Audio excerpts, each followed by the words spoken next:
Welcome viewers, welcome to crowns aesthetic solutions Hyderabad మరియు విజయవాడ. ఈరోజు మీకు క్యాలరీ కౌంటింగ్ గురించి చెప్తున్నానండి. సో గులాబ్ జాములు ఉన్నాయి, ఇక్కడ చపాతీస్ ఉన్నాయి, బ్రెడ్, వెజిటబుల్ సాలెడ్స్కి సంబంధించినవి, ఫ్రూట్స్కి సంబంధించినవి ఐటమ్స్ అన్నీ ఉన్నాయి. వాటి గురించి మనం తినే తిండిలో క్యాలరీస్ ఎలా కౌంట్ చేసుకోవాలి అనే టాపిక్ గురించి ఈరోజు మాట్లాడదాం. ఈ విషయం గురించి ఎందుకు మాట్లాడదాం అంటున్నానంటే, హెయిర్ లాస్ సమస్యలతో బాధపడే చాలామందిలో అన్నీ తింటున్నాము అయినా కానీ మాకు జుట్టు రాలుతుంది ఏంటి అని అడుగుతూ ఉంటారు. సో నేను కన్సల్టేషన్లో వాళ్ళకి ఏం చెప్తూ ఉంటానంటే, రాత్రులు పడుకునే ముందు ఎక్కువ క్యాలరీస్ ఉన్న డైట్ తీసుకొని మీరు పడుకుంటున్నట్లయితే అదంతా మెటబాలిజం అవ్వకుండా స్టోరేజ్ లాగా అయిపోతుందన్నమాట. ఆ మిగులు, ఆ స్టోరేజ్ ఏదైతే ఉందో మనకి డిహెచ్టి హార్మోన్ని యాక్టివ్ చేసేటట్టు, కుదుళ్లను చిన్నగా ష్రింక్ చేసేటట్టు చేసే ఈ డిహెచ్టిని పెంపొందిస్తుంది. సో నైట్ టైం తక్కువ క్యాలరీలు ఉన్న ఫుడ్ తీసుకోండి అని చెప్తూ ఉంటాను. సో తక్కువ క్యాలరీలు ఉన్న ఫుడ్ ఎలా తీసుకోవాలి ఏంటి, ఈ కన్ఫ్యూజన్ వద్దు మనకి. సో ఎటువంటి ఫుడ్ తీసుకుంటే మనకు దాదాపు ఎన్ని క్యాలరీలు వస్తాయి, అది ఎలా కౌంట్ చేసుకోవాలనేది ఇప్పుడు చూద్దాం. ఫర్ ఎగ్జాంపుల్, మనం 1 గ్రాము కార్బోహైడ్రేట్లు తీసుకున్నాం అనుకుందాం. 1 గ్రాము కార్బోహైడ్రేట్కి మనకి దాదాపు 4 క్యాలరీల ఎనర్జీ వస్తూ ఉంటుందన్నమాట. అలాగే ప్రోటీన్ అయినా అంతే, గ్రాముకి 4 క్యాలరీలు వస్తున్నట్టు. అదే మనకి ఇలా ఫ్యాట్ సబ్స్టెన్సెస్, ఆయిల్, ఘీ ఇలాంటివి అయితేనేమో మనకి దాదాపు గ్రాముకి 9 క్యాలరీలు వస్తూ ఉంటుంది. సో దీన్ని బేస్ చేసుకొని మనం ఎన్ని గ్రాములు తింటున్నాం, ఎన్ని క్యాలరీస్ మన లోనికి వెళ్తున్నాయి అనేది చూసుకోగలిగితే మనం ఫుడ్ని కంట్రోల్ చేయగలం. ఎస్పెషల్లీ ఈవినింగ్ ఎర్లీ డిన్నర్ లాగా తినేసేసేయడము, దట్టు 0 క్యాలరీస్ నుంచి లో క్యాలరీ డైట్ వరకు మనం తీసుకోవడం అంతవరకు మనకి హెయిర్ లాస్కి దారి తీయవు. ఎక్కువ క్యాలరీస్ ఉన్న ఫుడ్ స్టోర్ అయితేనే మనకు సమస్య అంతా. సో టాపిక్లోకి వెళ్ళిపోదాం మనం. జనరల్గా ఈ టొమాటోస్ లాంటివి, కుకుంబర్స్ లాంటివి, కీరదోసకాయలు లాంటివి, లేదా guards, all kinds of guards, onion కానివ్వండి, లేదా సాలెడ్స్, మనకు వెజిటబుల్ సాలెడ్స్లో వాడే ఈ వెజిటబుల్స్ ఉంటాయి కదా, వీటిలో ఎక్కువ శాతం నీరు ఉంటుంది. నీరుకి క్యాలరీస్ ఉండవు. ఫర్ ఎగ్జాంపుల్, ఈ వాటర్ ఉందండి, వాటర్కి క్యాలరీస్ లేవు, 0 క్యాలరీ కింద లెక్క. అలాగే ఈ కూరగాయల్లో ఫర్ ఎగ్జాంపుల్ ఈ టొమాటోలో 90% వాటరే ఉంటుంది, 90% వాటరే. సో మిగిలిన దాంట్లో కార్బోహైడ్రేట్స్, ఫైబరు ఉంటాయి. సో సగం కార్బోహైడ్రేట్లు, సగం ఫైబర్ అనుకుందాం మిగిలిన దాంట్లో, ఆ మిగిలిన 10%లో. సో ఒక 5 గ్రాముల కార్బోహైడ్రేట్ ఇందులో ఉంది అనుకుంటే మనం గ్రాముకి 4 క్యాలరీలు అనుకున్నాం కదా. సో 5 గ్రాము, ఈ ఒక టొమాటోలో 5 గ్రాముల కార్బోహైడ్రేట్ ఉంది అనుకుంటే కనుక 5 × 4 20 క్యాలరీస్ వస్తాయి మనకి ఒక్క టొమాటో తింటే. సో ఇలా క్యాలిక్యులేట్ చేసుకోవాలి. ఇందులోని నీటి శాతం తీసేసేయాలి, ఫైబర్ శాతం తీసేసి మిగిలింది కార్బోహైడ్రేటే మనకి క్యాలరీస్ కింద కౌంట్ అవుతుంటుంది. చెప్పాను కదా, వాటర్కి, ఫైబర్కి మనకి క్యాలరీస్ యాడ్ అవ్వవు, అవి 0 క్యాలరీస్ కింద లెక్క. సో మనం ఇదొక్కటి కన్జ్యూమ్ చేసినప్పుడు మనకి దాదాపు 20 క్యాలరీల ఎనర్జీ వస్తుందన్నమాట. ఏవైనా సరే, ఈ సాలెడ్స్ ఏవైనా సరే దాదాపు మనకి 20 క్యాలరీల అమౌంట్ మనకి అందుతూ ఉంటుంది ఎనర్జీ అనేది. 100 గ్రాములకు నేను చెప్పింది మీకు, దాదాపు ఒక 100 గ్రాముల ఈ సాలెడ్స్ తీసుకుంటే అందులో 20 క్యాలరీలు అందుతున్నట్టు లెక్క. సో ఈ కీరదోసకాయ అనుకోండి, ఇందులో సగం అయితే మనకు 100 గ్రాముల కింద లెక్క అవుద్ది, 20 క్యాలరీలు వస్తున్నట్టు. సో ఏవైనా సరే, మీరు you name any salad, vegetable salad, పచ్చిగా తినగలిగిన కూరగాయలు ఉంటాయి కదా, వీటిల్లో మనకు 20 క్యాలరీల ఎనర్జీ వస్తూ ఉన్నట్టు. అదే ఫ్రూట్స్ అయితే 100 గ్రాములకి మనకి దాదాపు వాటరు, ఫైబరు అంతా తీసేసిన 10 గ్రాముల కార్బోహైడ్రేట్ ఉంటుంది. అంటే దగ్గర 40 నుంచి 50 క్యాలరీలు మనకు అందుతున్నట్టు. సో ఎనీ ఫ్రూట్స్ విషయానికి వస్తే వాటర్ కంటెంట్ ఉన్నవి, లేదా ఇలాంటి papaya, watermelon, any fruit తీసుకుంటే 100 గ్రాముల్లో మనకి దాదాపుగా 40-50 క్యాలరీలు అందుతున్నట్టు లెక్క. సో డైటింగ్ మీద ఉన్నవాళ్ళు, లేదా లో క్యాలరీ ఫుడ్ తీసుకోవాలి ఈ పూట అనుకునే వాళ్ళు ఫ్రూట్స్ని, వెజిటబుల్ సాలెడ్స్ని ప్రిఫర్ చేసినప్పుడు ఈజీగా వెయిట్ లాస్ అవుతారు. మరియు మనకి త్వరగా జీర్ణమయ్యే ఫుడ్ అనమాట ఇది. ఎక్కువ క్యాలరీలు తీసుకోలేదు, మనకి త్వరగా జీర్ణమైపోతుంది. ఈ ఫైబర్ కంటెంట్ ఇవన్నీ మైనస్ చేసించో. సో ఈవినింగ్స్ ఎస్పెషల్లీ ఇలాంటి డైట్ మీద మనం రిలే అవ్వచ్చు అనమాట. అదే గ్రెయిన్స్ విషయానికి వస్తే, అంటే ఫర్ ఎగ్జాంపుల్ ఈ చపాతీ, లేదా ఈ పెద్ద స్లైస్ బ్రెడ్, ఇలాంటి వాటి విషయానికి వస్తే ఈ చపాతీ దాదాపు ఒక 35 గ్రాములు ఉందని అనుకుందాం. వాటర్ కంటెంట్ పోగా ఇందులో కార్బోహైడ్రేట్స్ మనం ఒక 25 గ్రామ్స్ ఉన్నాయని అనుకుందాం. అంటే 25 × 4 మళ్ళీ మనకి దాదాపు 100 క్యాలరీలు అందుతున్నట్టు ఒక్క చపాతీతో. సో ఒక బౌల్ రైస్, ఒక చపాతీ, ఇది 25 గ్రాముల చపాతీ అయిన వాటర్ అన్నీ తీసేసినా కానీ ఇందులో మనకి దాదాపు 100 క్యాలరీలు అందుతున్నాయి. అలాగే ఒక బౌల్ రైస్ తీసుకున్న అంతే. ఎవరైతే రాత్రులు రైస్ మానేసి ఒక 4 చపాతీలు లాగిచ్చేస్తే సరిపోతుంది అనుకుంటే, వెయిట్ లాస్ అవుతాము అనుకుంటే మాత్రం అది కరెక్ట్ కాదండి.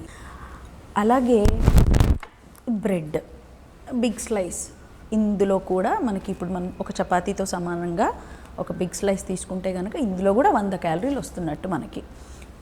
సో ఏది చూస్ చేసుకునేటప్పుడు ఎస్పెషల్లీ ఈ గ్రెయిన్స్ విషయంలో జాగ్రత్త పడాలి. బియ్యము, గోధుమలు, ఏదైనా బ్రౌన్ బ్రెడ్ అయినా వైట్ బ్రెడ్ అయినా ఇది గ్రెయిన్సే. ఎనీ గ్రెయిన్ మళ్ళీ 25 గ్రామ్స్ ఆఫ్ కార్బోహైడ్రేట్ ఉంటుంది అందులో. మనకు 100 గ్రాములు తీసుకున్నట్లయితే 25 గ్రాముల కార్బోహైడ్రేట్ ఉంటుంది, మనకు 100 క్యాలరీలు ఖచ్చితంగా వస్తాయన్నమాట. సో చూస్ చేసుకునేటప్పుడు జాగ్రత్తగా ఉండాలి. ఈవినింగ్స్ మనం టీతో పాటు ఓ 4 బిస్కెట్లు లాగిచ్చేస్తూ ఉంటాం చాలామంది. 4 బిస్కెట్లు మళ్ళీ ఒక స్లైస్ బ్రెడ్తో సమానం. ఈ 4 బిస్కెట్లు మళ్ళీ 100 క్యాలరీలు మనకి ఇస్తున్నట్టు. సో క్యాలరీ కౌంట్ ఇలా చేసుకుంటూ మనం జాగ్రత్తగా మన ఫుడ్ని సెలెక్ట్ చేసుకోవాల్సిన అవసరం ఉంది. అలాగే ఈ పొటాటో ఉందండి. పొటాటో, ఆలుగడ్డ లేదా బంగాళదుంప 100 గ్రాములకు 100 క్యాలరీలు అందుతాయండి. ఇదే కాదు, ఒక మ్యాంగో, ఒక బనానా, లేదంటే ఈ ఒక ఆలు, ఇవన్నీ కూడా 100 గ్రాములు తీసుకుంటే మనకి 100 క్యాలరీలు అందడం ఖాయం. సో జాగ్రత్తగా మనం ఒక పావు కేజీ తిన్నామంటే 250 క్యాలరీస్ వచ్చేసినట్టే మనకి. సో అన్నిట్లో ఇది హైయెస్ట్ క్యాలరీస్ ఇప్పటిదాకా మనం చెప్పుకున్న వాటిల్లో. సో ఇలాంటివి ముఖ్యంగా రాత్రులు తీసుకుంటున్నప్పుడు జాగ్రత్త పడాలి. మన సిస్టమ్ అనేది దీన్ని అరగదీయడానికే రాత్రంతా పనిచేయాల్సి వస్తుంది. సో నైట్ టైం ఇట్లాంటి హెవీ ఫుడ్స్ని మనం అవాయిడ్ చేయాలన్నమాట. సో 100 గ్రాములు తీసుకుంటే 100 క్యాలరీలు వచ్చినట్టు. అలాగే ఆయిల్స్ విషయానికి వస్తే మనకి కార్బోహైడ్రేట్స్ ఏ రకంగానైతే గ్రాముకి 4 క్యాలరీలు అన్నామో, ఆయిల్, ఘీ ఇలాంటి ఫ్యాట్ సబ్స్టెన్సెస్కి 9 క్యాలరీలు వస్తాయి అన్నమాట మనకి. ఫర్ ఎగ్జాంపుల్ ఇప్పుడు ఇక్కడ గులాబ్ జాములు చాలా తీపైన చేదు నిజం చెప్పబోతున్నాను ఇప్పుడు. ఫర్ ఎగ్జాంపుల్ ఇది మనం 50 గ్రాములు ఉందనుకుందాం ఈ గులాబ్ జామ్. ఇందులో ఏమేమి ఉన్నాయి? మైదా ఉంది, షుగర్ ఉంది, ఘీ ఉంది. సో 50 గ్రాములలో యావరేజ్గా చూసుకుంటే గ్రామ్ లెక్కన వేసుకున్నా కానీ 50 గ్రాముల్లో మనకి ఇప్పుడు 4 క్యాలరీలు కార్బోహైడ్రేట్ త్రూ వస్తున్నాయి, 4 క్యాలరీలు ప్రోటీన్తో వస్తున్నాయి, అలాగే 9 క్యాలరీలు షుగర్తో మరియు 9 క్యాలరీలు ఈ ఘీ లేదా ఆయిల్తో వస్తున్నాయి. సో యావరేజ్గా చూసుకున్న 6 క్యాలరీలు అనుకుందాం. గ్రాము లెక్కన చూస్తే 6 క్యాలరీలు గ్రాము లెక్కన. అదే 50 గ్రాముల లెక్కలో చూస్తే మనకి యావరేజ్గా 50 × 6 వేసుకున్న దాదాపు 300 క్యాలరీస్ ఒక్క గులాబ్ జామ్తో వచ్చేస్తున్నట్టు. చాలా చూడడానికి చిన్నగా ఉంది, తినడానికి చాలా ఈజీగా అనిపిస్తుంది, గుటుక్కున మింగేస్తాం, అయిపోతుంది. బట్ ఇప్పటిదాకా మనం చెప్పుకున్న అన్నిటికంటే కూడా ఈ 50 గ్రాముల గులాబ్ జాము 300 క్యాలరీలను క్యారీ చేస్తుంది.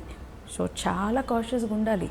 గటగట మనం ఒక 4-5 తినేస్తూ ఉంటాం గులాబ్ జాములు ఒకేసారి. సో ఒక్కటి తిన్నారంటే మీకు 300 క్యాలరీలు సొంతం అయిపోయినట్టు. సో ఇలా క్యాలిక్యులేట్ చేసుకోవాలన్నమాట. ఆయిల్ అయితేనేమో గ్రాముకి 9 క్యాలరీలు వచ్చినట్టు. సో ఇందులో ఆయిల్ ఉంది, షుగర్ ఉంది, మైదా ఉంది, ఇవన్నీ క్యాలిక్యులేట్ చేసుకోవాలి కదా మనం. చేసుకున్నప్పుడు 300 క్యాలరీలు. సో ఏదైనా సరే అలాంటిది మనం ఇలాంటి జంక్ కూడా తీసేసుకుంటూ ఉంటాం. ఇందులోనండి దాదాపు ఈ పావు లీటర్లో పావు కేజీ చక్కెర ఉంటుంది. సో మీరు గ్రాముకి చక్కెర లెక్క చూసుకున్నా 9 క్యాలరీలు వస్తున్నాయి మనకి. సో చూస్ చేసుకొని తినండి. సో రాత్రులు మనం ఇటువంటి హెవీ ఫుడ్ గులాబ్ జామున్ లాంటివి, చపాతీలు, మన పూరీలు లేదా అన్నం, బ్రెడ్, పొటాటోస్, బిస్కెట్స్ ఇట్లాంటివి at the end of the day పని పాట లేనప్పుడు ఇంకాసేపట్లో పడుకుంటానన్నామనగా ఇలాంటి ఫుడ్ తీసుకున్నప్పుడు మన సిస్టమ్ మొత్తం రాత్రంతా పని చేస్తూనే ఉంటుంది వీటిని అరిగించుకోవడానికి. సిస్టము రాత్రి కూడా అరిగించుకోవడం, పగలు అరిగించుకోవడం, మొత్తం డైజెస్టివ్ సిస్టమ్ పని చేస్తూనే ఉంటే మనలో రిపేర్ చేయాల్సిన కొన్ని ఏరియాస్ని మన బాడీ ఎప్పుడు అటెండ్ అవుతుంది, పనంతా డైజెషన్ మీదే పడుతున్నప్పుడు. సో ఆ లోడ్ ఎక్కువ పడుతుంది కదా, సర్వీసింగ్ అనేది అవసరం కదా మన బాడీకి కూడా. సో రిపేర్కి మనం కాస్త స్కోప్ని ఇవ్వాలి. ఇంతలా లోడ్ని వేసినప్పుడు బాడీలో మరి కొలెస్ట్రాల్ లెవెల్స్ పెరిగిపోతూ ఉంటాయి, బాడీలో రకరకాల హార్మోనల్ ఇంబ్యాలెన్సెస్ జరుగుతూ ఉంటాయి. అదిను ఎక్సర్సైజ్ చేయని వాళ్ళల్లో మరీను. సో చాలా జాగ్రత్తగా ఉండాలండి. High calorie diet night time avoid చేయండి. చాలా లైట్గా, అసలు నైట్ టైం ఏం తీసుకోవాలనేది మనం ఇంకొక ఎపిసోడ్ చేద్దాం. నైట్ టైం ఏం తీసుకుంటే మనకి సిస్టమ్ ప్రాపర్గా ఉంటుంది, మన బాడీ మనం పడుకున్నప్పుడు హీలింగ్ మోడ్లోకి వెళ్ళాలి, హీల్ అవ్వాలి. ఎక్కడెక్కడ ప్రాబ్లమేటిక్ ఏరియాస్ ఉన్నాయో అవన్నీ ఒక్కొక్కటి హీల్ అవుతూ రావాలి. దానికి మనం స్కోప్ని ఇచ్చే విధంగా రాత్రుళ్ళు తొందరగా అరిగిపోయే రకంగా సూప్స్ లాంటివి, మన లైట్గా బటర్ మిల్క్ లాంటివి, ఇలాంటివి ఇచ్చినప్పుడైతే త్వరగా అరుగుదల అవుతుంది. So high calorie food store అయినప్పుడు మనకి డిహెచ్టీ హార్మోన్ అనేది రైజ్ అవుతుంది, షుగర్ స్పైక్స్ అవుతాయి. ఇవన్నీ అగైన్ కుదుళ్ళని కుంచింప చేసేసి జుట్టుని చాలా థిన్గా చేసేస్తూ ఉంటాయి. సో ముఖ్యంగా బట్టతలతో బాధపడుతున్న వాళ్ళు బట్టతలను వీలైనంత డిలే చేయడానికి లో క్యాలరీ ఫుడ్ వైపు మరలడం చాలా అవసరం.